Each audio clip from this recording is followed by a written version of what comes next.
Assalamualaikum warahmatullahi wabarakatuh.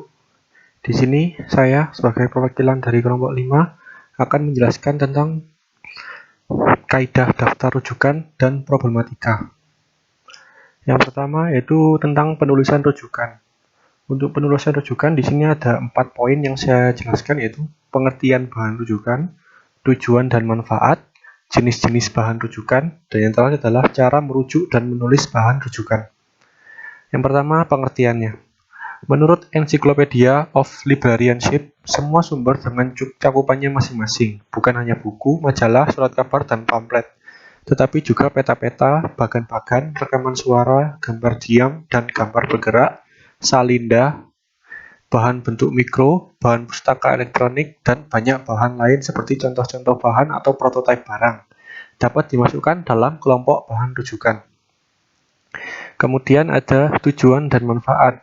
Untuk rujukan berguna untuk memberikan daftar referensi yang digunakan dalam penulisan karya tulis ilmiah kepada pembaca dan memudahkan pembaca untuk mencari sumber informasi dalam daftar rujukan.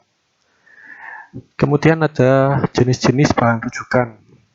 Yang pertama itu ada jenis bahan rujukan yang memuat informasi mengenai kata dan istilah.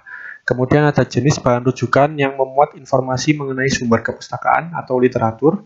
Yang terakhir ada jenis bahan rujukan lainnya, yang termasuk dalam kelompok ini adalah buku, buku petunjuk atau buku pegangan, sumber biografi, sumber geografi, dan direktori. Untuk koleksi rujukan adalah koleksi bahan pustaka atau contoh-contoh bahan, baik yang dimiliki oleh perpustakaan maupun yang berada di luar perpustakaan, yang terdiri atas berbagai bentuk dan digunakan sebagai bahan untuk mendapatkan informasi tertentu.